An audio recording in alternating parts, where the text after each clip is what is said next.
दोस्तों वेदांता लिमिटेड की बात करें तो कंपनी के अलग अलग जो कंपनी जो डीमर्जर के बाद 5 हिस्सों में बटी है उसका जो एक्विजिशन रेशियो है वो हमारे सामने आ चुका है। यानी किस कंपनी की कितनी वैल्यूएशन है उसका अंदाजा आ चुका है, कंपनी ने उसकी जानकारी दे दी है। उसी हिसाब से लिस्टिंग की संभावना बनेगी कि इस कंपनी की कितनी ताकत है। अब यहाँ पे देखो कि कुछ और बड़ी अपडेट भी निकल के आ रही है। इसके अलावा देखें तो जो शेयर होल्डर है जिनको अलग से 4 कंपनियों के अंदर शेयर मिलने जा रहे हैं, इनकम टैक्स को लेकर क्या संभावना बनी है? क्या उनको अलग से टैक्स पे करना होगा? उसको समझ में देखिए आगे की क्या रणनीति बनेगी उसको भी आप यहाँ पे जान सकते हैं। सारी जानकारी समझेंगे। डिविडेंड को लेकर क्या संभावना बनेगी? किस तरह से डिविडेंड का जो भी है वैल्यू बनेगा उसके ऊपर क्या टैक्स पे होगा? वो सारी जानकारी यहाँ पे हम डिस्कस करेंगे। लेकिन फ्रेंड्स उससे पहले अगर आप पहली बार हमारे चैनल पे आए तो चैनल को सब्सक्राइब कर दीजिए। एक बेल आइकॉन दबा दीजिए ताकि जब भी नया वीडियो बने पहला नोटिफिकेशन आपको मिले। वीडियो पसंद आए तो लाइक से जरूर कीजिए। चलो फ्रेंड्स वीडियो स्टार्ट करते हैं। मैं हूँ आपका दोस्त SB दवे और हमारे अपने चैनल ऑनलाइन कमाई में आपका बहुत बहुत स्वागत है। तो सबसे पहले वेदांता लिमिटेड के कारोबार की बात करें तो 330 पर आप देख सकते हो कि यहाँ पे हमें क्लोजिंग देखने को मिली 2.63% की गिरावट के साथ फ्राइडे को। तो प्रॉफिट बुकिंग आ गई थी इस वेदांता में। तो देखो कि वेदांता लिमिटेड का स्कीम ऑफ अरेंजमेंट कंप्लीट हो चुका है और आप देखें डीमर्जर की प्रक्रिया हुई है पूरी, जिसमें वेदांता अलग अलग जिसमें वेदांता एल्यूमिनियम, वेदांता मेटल और तलवांडी साबो पावर प्रोजेक्ट, मालको एनर्जी, इन सब का जो डीमर्जर कंप्लीट हुआ है। जो देख सकते हो कि यहाँ पे जो शेयर होल्डर्स और क्रेडिटर्स की जो सेक्शन 232 के तहत जो प्रोविजन थे उसके तहत यहाँ पे ये पूरी कार्रवाई कंप्लीट हो रही है। तो ये देखो कि नेशनल कंपनी लॉ ट्रिब्यूनल की तरफ से जो देख सकते हो कि यहाँ पे NCLT ने मुंबई बेंच जो है 16 दिसंबर 2025 को आदेश पारित किया था और दूसरा उनका आदेश आया था 9 जनवरी 2026 को। इस डीमर्जर की प्रक्रिया को उन्होंने सैंक्शन किया है, जिसके तहत आप देखें तो बिजनेस है वो अलग अलग होने जा रहे हैं। जिसमें आप देखें तो पूरा का पूरा जो बिजनेस वेदांता लिमिटेड का अलग अलग हिस्सों में बंटने जा रहा है। काफ़ी सारी अलग अलग कंपनियां बन रही है। 5 हिस्सों में कंपनी टोटल बनने जा रही है और इसको लेकर प्रस्ताव को मंजूरी मिली है। तो इनकम टैक्स एक्ट के तहत ये पूरा प्रोसेस आपको कंप्लीट होता हुआ दिखाई देगा। तो ये जो सेक्शन जो है उसमें स्कीम के तहत देखें तो 1 मई 2026 को इफेक्ट में आया है और ये इफेक्टिव डेट है। और आप देख सकते हो कि जो भी एलिजिबल एम्प्लॉय शेयर होल्डर है उन सबको यहाँ पे एक कंपनी का जो शेयर है उनको 4 एक्स्ट्रा कंपनी के शेयर दिए जा रहे हैं। तो ये अपॉइंटेड डेट है वो 1 मई 2026 की है। तो जिन जिन शेयर होल्डर के पास देख सकते हो कि 1 मई तक शेयर थे वेदांता लिमिटेड के, उन सबको हर कंपनी के अंदर हिस्सेदारी मिली है। तो यहाँ पे देख सकते हो कि कंपनी का कितना किसके अंदर आप देखें वेटेज है। तो यहाँ पे total cost of acquisition equity shares की यहाँ पे हमारे सामने डिटेल कंपनी ने शेयर कर दी है। तो सबसे बड़ी जो हिस्सेदारी है वो वेदांता लिमिटेड की है। आप देखें नंबर 1 कंपनी वेदांता लिमिटेड है जिसकी यहाँ पे 52.34% की हिस्सेदारी है। इसके बाद में नंबर 2 पे Vedanta aluminium and metal limited जिसकी 7.15% की हिस्सेदारी आपको देखने को मिलेगी।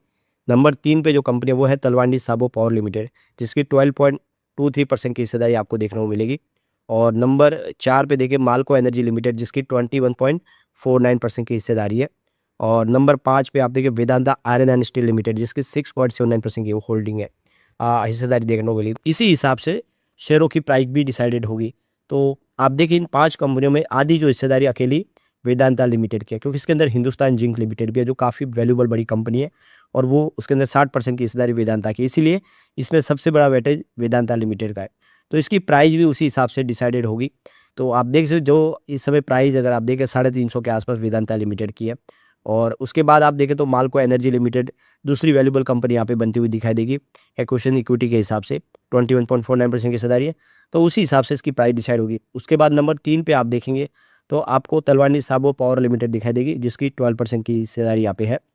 और तो आप समझ सकते हो इससे आप मोटे मोटा अंदाजा लगा सकते हैं कि हर कंपनी की शेयर प्राइस क्या हो सकती है, किस हिसाब से शेयर यहाँ पे लिस्टिंग होगी। तो वेदांता आयरन एंड स्टील की बात करें और वेदांता एल्यूमिनियम की, तो इन दोनों की यहाँ पे एक्विजिशन इक्विटी कम यहाँ पे दिखाई दे रही है। तो ये जो पूरा रेशियो है वो कंपनी के नेटवर्थ के हिसाब से डिसाइड किया गया है। कंपनी के अंदर उसकी एसेट और क्या उसकी कितनी ताकत है उसके हिसाब से ये सारा का सारा जो बिजनेस है उसके हिसाब से उसकी फाइनल की गई है एडिक्विटी रेशियो ये।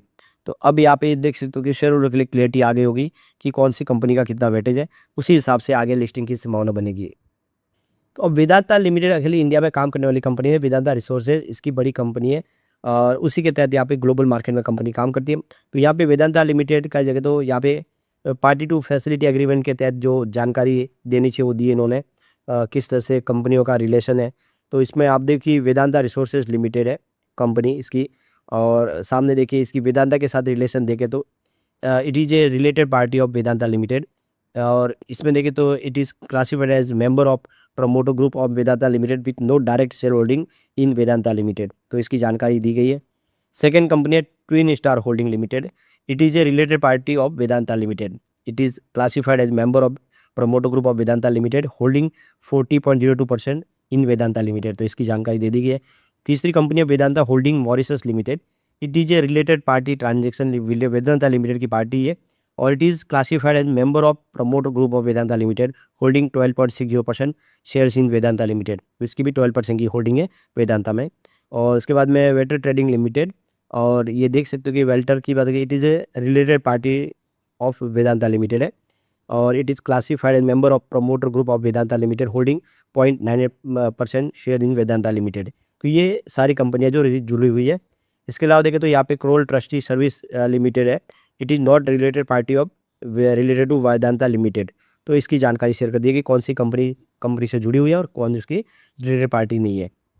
अब वेदांता का डीमर्जर हो चुका है, लोगों के मन में ऐसा सवाल आ रहा है कि इनकम टैक्स क्या रूल्स जो है उसके तहत किस तरह से टैक्स भरना पड़ेगा अलग अलग इन कंपनियों के ऊपर जो शेयर उनको मिलेंगे।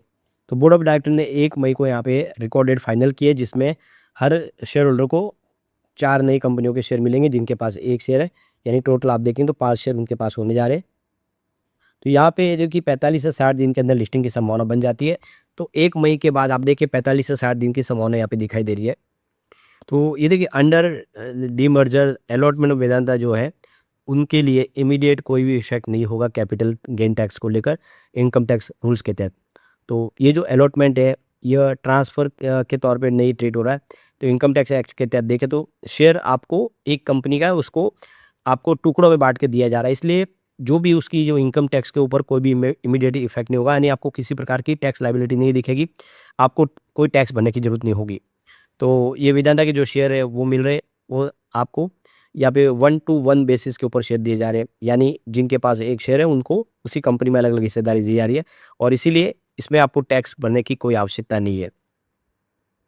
तो ये देखिए सी अभिषेक सोनी जो सीईओ और को फाउंडर है टैक्स टू विन के, उनका ये कहना है कि वेदांता के जो शेयर होल्डर है उनको किसी प्रकार का अभी फिलहाल टैक्स पे करने की आवश्यकता नहीं है, जो भी उनको नए शेयर मिलेंगे डीमर्जर के बाद में। तो ये देख दो कि टैक्स जो है इस समय एक न्यूट्रल ट्रांजैक्शन है इनकम टैक्स लॉ के तहत, जिसमें आप देख सकते हो कि नए शेयर के तहत आपको इसमें शेयर के लिए कोई टैक्स पे नहीं करना पड़ेगा। तो कैपिटल गेन टैक्स जो है वो बाद में कैलकुलेट होगा। आपने जो पहले अकेला जो शेयर खरीदा था वो वेदांता लिमिटेड का, उसके बाद 5 कंपनियों की जो वैल्यूएशन निकाल के उसके हिसाब से आप जब शेयर को सेल करेंगे तब आपको उसको जो भी होगा वो टैक्स पे करना होगा। अभी फ़िलहाल उसमें किसी प्रकार का टैक्स आपको करने की आवश्यकता नहीं है पे करने की। तो यहाँ पे लॉन्ग टर्म कैपिटल गेन जो होता है उसमें देख सकते हो कि 12 मंथ से ऊपर अगर आप शेयर को होल्ड करते तो 1.25 लाख के ऊपर आपको 12.5% का टैक्स पे करना होता है। शॉर्ट टर्म कैपिटल गेन दोगे तो 12 मंथ के अंदर होता है तो इसके ऊपर 20% का टैक्स लगता है। इसके अलावा कंपनी का जो डिविडेंड मिलता है उसके ऊपर भी टैक्स होता है। तो टैक्स स्लैब के हिसाब से देखें जो भी आप डिविडेंड प्राप्त करते हैं उसके हिसाब से जो आपकी टोटल इनकम के तहत उसको जोड़ा जाता है। तो यहाँ पे देख लो कि income according your income tax slab for example 5, 10, 15, 20, 25 और 30% जो भी आप टैक्स स्लैब में आप उस समय आपका बिजनेस है उसके हिसाब से जो आपको स्लैब लग रहा है उसके हिसाब से ही आपके आप टैक्स जुड़ेगा।